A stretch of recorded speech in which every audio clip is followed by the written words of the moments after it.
मेरा आज का टॉपिक है स्विस कॉन्स्टिट्यूशन, स्विट्जरलैंड का संविधान। स्विट्जरलैंड का संविधान इसलिए भी अति आवश्यक है अध्ययन करना क्योंकि यहाँ कुछ जो राजनीतिक संस्थाएं हैं बहुत ही अनोखी है, अन्य देशों से कुछ अलग है, इसलिए इसका अध्ययन करना भी हम लोग के लिए काफी महत्वपूर्ण है। ठीक है, ऐसे ये राजनीतिक दृष्टि से स्विट्जरलैंड बहुत ज्यादा महत्वपूर्ण नहीं है, काफी छोटा देश है ये, लेकिन इनकी राजनीतिक संस्थाओं की वजह से ये काफी महत्वपूर्ण नहीं है। ठीक है, तो पहली जो इसकी विशेषता है वो है लिखित संविधान।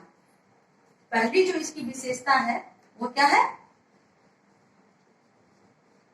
लिखित संविधान। तो स्विट्जरलैंड का संविधान क्या है? लिखित संविधान, रिटेन कॉन्स्टिट्यूशन है यहाँ का। लिखित संविधान की श्रेणी में ही स्विट्जरलैंड का संविधान आता है और यहाँ का संविधान काफी व्यापक भी है, काफी बड़ा संविधान है यहाँ का। ठीक है, यहाँ अभी वर्तमान में जो यहाँ का संविधान बनाया गया है 1999 में नया संविधान बनाया गया। उससे पहले जो पुराना इसका संविधान था 1848 से लेकर 1998 तक पुराना संविधान चला और नया संविधान जो है लागू हुआ 1999 में। नया संविधान लागू हुआ जिसमें 195, ठीक है, 195 धाराएं हैं। ठीक है, और क्या है? 4 अध्याय हैं। इसके कारण भी इसमें ये संविधान क्या है? काफी बड़ा हो जाता है, व्यापक हो जाता है कि छोटी छोटी बातों को भी बहुत ही डिटेल से इस संविधान में लिखा गया है। ठीक है, तो ये हो गया, पहला हो गया क्या? लिखित संविधान। और उसके बाद लिखित संविधान दूसरा क्या है?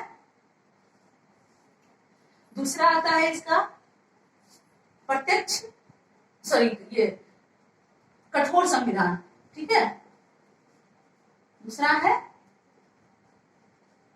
कठोर संविधान। यहाँ का संविधान रिजिड कॉन्स्टिट्यूशन की श्रेणी में आता है। जैसे अमेरिका का संविधान रिजिड है, उतना रिजिड नहीं है, लेकिन फिर भी यहाँ के संविधान को भी रिजिड संविधान के अंतर्गत ही रखा गया है। इसमें लिखा हुआ है कि स्विस संविधान एक दुष्परिवर्तनशील संविधान है। इसका संविधान संशोधन साधारण विधि निर्माण से बिल्कुल भिन्न है। ठीक है, संविधान में संशोधन का प्रस्ताव संसद के, जो संविधान में जो संशोधन आता है, संसद के दोनों सदनों से पास होना चाहिए। साथ में वहां से पास होने के बाद जनमत संग्रह के लिए जनता के पास भेजा जाता है और कैंटनों से भी पास होना आवश्यक है। अगर वहां से पास नहीं होता है तो वो प्रस्ताव गिर जाता है। ठीक है, यानी दोनों जो सदन है, ठीक है, वहां की जो संघीय संसद का जो दोनों सदन है वहां से भी पास होना जरूरी है और वहां के बाद जनता और कैंटनों से भी पास होना आवश्यक है। इसीलिए यहाँ का संविधान रिजिड संविधान के अंतर्गत आता है। उसके बाद जो इसकी जो विशेषता है वह है संघीय सरकार। ठीक है, संघीय सरकार जो कि फेडरल गवर्नमेंट। ठीक है, तो संघात्मक शासन व्यवस्था की जो विशेषताएं पाई जाती है, जैसे भारत की संघात्मक शासन व्यवस्था है, यहाँ भी अमेरिका में, तो जो विशेषताएं संघात्मक शासन प्रणाली की जो विशेषताएं होती है वो स्विट्जरलैंड के संविधान में भी ये पाई जाती है। जैसे कि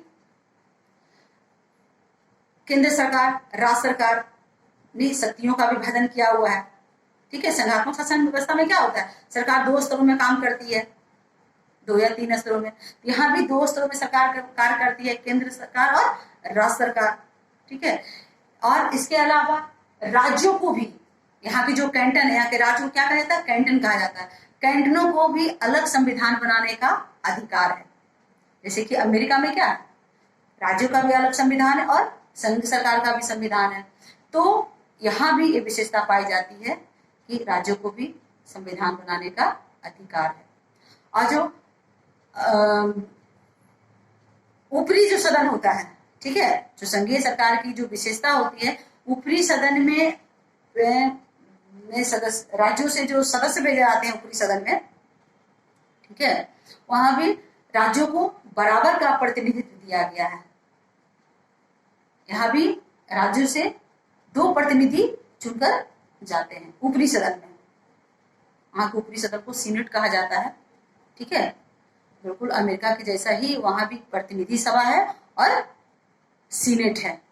ठीक है, जो सीनेट है ऊपरी सदन जिसको कहते हैं अपर हाउस, तो अपर हाउस में राज्यों से बराबर का प्रतिनिधित्व भेजा जाता है, बराबर के सिद्धांत पर आधारित है।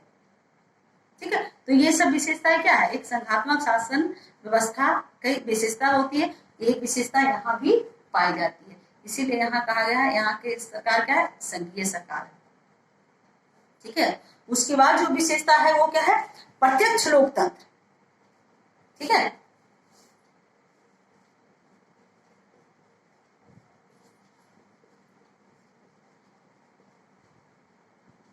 प्रत्यक्ष लोकतंत्र यानी डायरेक्ट डेमोक्रेसी। स्विट्जरलैंड में डायरेक्ट डेमोक्रेसी पाई जाती है।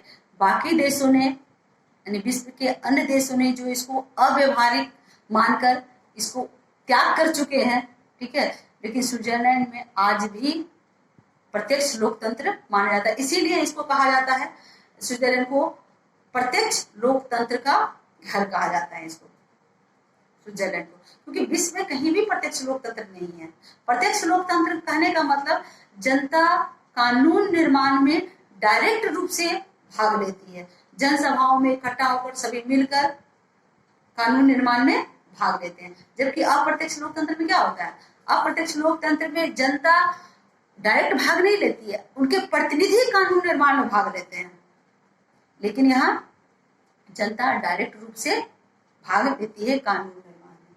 ठीक है, क्योंकि इसे क्वेश्चन डिटेल में भी शॉर्ट क्वेश्चन ही डायरेक्ट से पूछा जाता है कि प्रत्यक्ष लोकतंत्र क्या है, उसके क्या क्या साधन है प्रत्यक्ष लोकतंत्र के। ठीक है, तो प्रत्यक्ष लोकतंत्र के जो साधन होते हैं, ठीक है, प्रत्यक्ष लोकतंत्र के साधन है वो है स्थानीय जनसभाएं। प्रत्यक्ष लोकतंत्र का साधन क्या क्या हो सकता है, साधन क्या क्या है, वह है स्थानीय जनसभाएं। ठीक है, स्थानीय जनसभाएं। ठीक है, दूसरा क्या है इसका उपक्रम, जनमत संग्रह।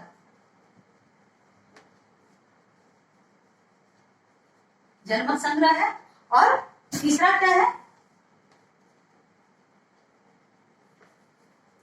एक है सॉरी तीसरा इधर। ठीक है, तीसरा है ये उपक्रम, जिसको आरंभक भी कर सकते हैं। ठीक है, तो स्थानीय जनसभाओं के माध्यम से ये क्या है, प्रत्यक्ष लोकतंत्र किस तरह से वहां क्रियान्वित होता है।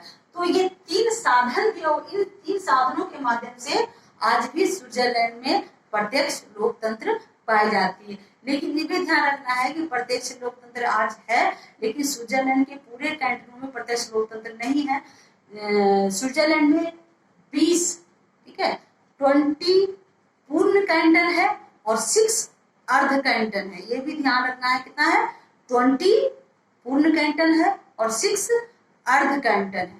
ठीक है, तो प्रतिनिधि जो हम बता रहे थे कि सीनेट में 2-2 प्रतिनिधि भेजे जाते हैं। ठीक है, तो पूर्ण कैंटन से 2 भेजे जाते हैं और अर्ध कैंटन से 1 भेजा जाता है, क्योंकि वो आधा कैंटन माना जाता है, इसलिए अर्ध कैंटन यानी 2 का आधा 1 यानी 1 भेजा जाता है। ठीक है, तो यह भी ध्यान रखना है कि प्रत्यक्ष लोकतंत्र में सभी कैंटनों में प्रत्यक्ष लोकतंत्र नहीं पाया जाता है।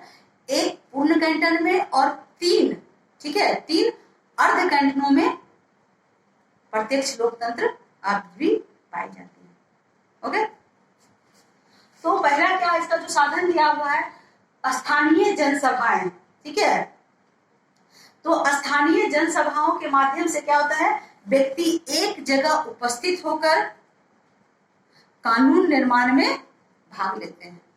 ये एक साधन है जहां पर लोग मिलकर एक जगह इकट्ठे होकर, ठीक है, जो कि वयस्क हैं, वयस्क जो भी हैं यानी समस्त वयस्क व्यक्ति भाग लेते हैं। ठीक है, और जनसभाओं में उपस्थित होकर कानून निर्माण में भाग लेते हैं तथा उन कानूनों की पुष्टि करते हैं। ठीक है, ये हो गया स्थानीय जनसभाएं। दूसरा क्या है, जनमत संग्रह, रेफरेंडम। ठीक है, जनमत संग्रह। जनमत संग्रह के माध्यम से क्या होता है, जनमत संग्रह के माध्यम से व्यक्ति प्रत्यक्ष रूप से देश के संवैधानिक व अन्य साधारण कानूनों पर अपना मत प्रकट करके शासन कार्य में भाग लेते हैं। यानी जो संवैधानिक तथा जो साधारण कानून होता है उस पर अपना मत प्रकट करके शासन कार्य में डायरेक्ट रूप से भाग लेते हैं। ये जनमत संग्रह का मतलब ही होता है आवश्यक सम्मति मांगी जाए। ठीक है, जो जनता की सहमति को मांगा जाता है। रेफरेंडम का अर्थ ही यहाँ पर हो रहा है क्या, आवश्यक सम्मति मांगी जाए। ठीक है, यानी विधानमंडल द्वारा प्रस्तावित या पारित विधेयक पर जनता की सहमति ली जाए। जो विधानमंडल से जो भी प्रस्ताव पारित किया गया है या प्रस्तावित है अभी, उस पे जनमत संग्रह जनता की यानी जनता का जनमत को मांगा जाए। ठीक है, यदि मतदाताओं का वांछित बहुमत उसे मिल जाता है। ठीक है, जब जनमत मांगा जाता है तो अगर वांछित जो बहुमत है, जो जरूरत है जितना बहुमत का अगर मिल जाता है तब तो वो विधेयक स्वीकृत समझा जाता है। और अगर जनमत नहीं मिल पाता, जनमत की बहुमत नहीं मिलती है तो वो विधेयक अस्वीकृत समझी जाती है। ठीक है, नेक्स्ट क्या है, इसका जो साधन है वो है उपक्रम, इनिशिएटिव। इनिशिएटिव किस तरह से प्रयोग करते हैं, सुसंघीय शासन व्यवस्था के अंतर्गत केवल संविधान संशोधन तथा न्यायिक पुनर्विलोकन के संबंध में आरंभक की व्यवस्था की गई। केवल संविधान संशोधन, ठीक है, संविधान संशोधन के संबंध में ही आरंभक, उसमें क्या था, ये जनमत संग्रह में संशोधन तथा साधारण कानून में भी जनमत संग्रह लिया जाता था, लेकिन आरंभक में क्या है, केवल संविधान संशोधन में ही आरंभक की व्यवस्था की गई है, तो साधारण कानूनों के संबंध में नहीं की गई है। ठीक है, इसमें क्या है, इसमें जनता को अधिकार दिया जाता है कि किसी विधेयक को प्रारूप को तैयार करे, ठीक है, और प्रस्ताव के रूप में विधानमंडल के सम्मुख रखे। यानी कानून बनाने के लिए प्रस्ताव रख सकती है जनता, किसके माध्यम से, आरंभक के माध्यम से। ठीक है, यानी कानून बनाने के लिए प्रस्ताव रखती है आरंभक के माध्यम से, और जनमत में क्या हो गया, जो विधानमंडल प्रस्ताव लाती है उस प्रस्ताव को स्वीकृत या अस्वीकृत जनमत संग्रह के माध्यम से वो कर सकती है। यानी जनता यहाँ डायरेक्ट रूप से भाग लेती है। ठीक है, तो ये हो गया प्रत्यक्ष लोकतंत्र, जो कि ये शॉर्ट क्वेश्चन में पूछा जाता है कि प्रत्यक्ष लोकतंत्र क्या है। उसके बाद जो विशेषता है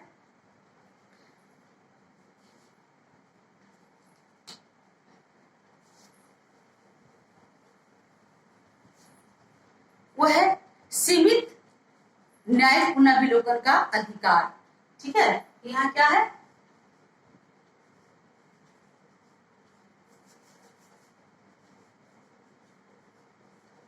सीमित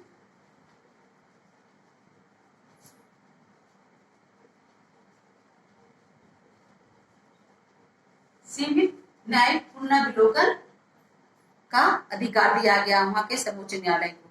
ठीक है, लेकिन ये ध्यान में हमेशा रखना है कि जो न्यायिक पुनर्विलोकन का अधिकार दिया है, ऐसा नहीं कि नहीं दिया हुआ है, लेकिन सीमित है। संघीय कानून को न्यायिक पुनर्विलोकन नहीं कर सकती है।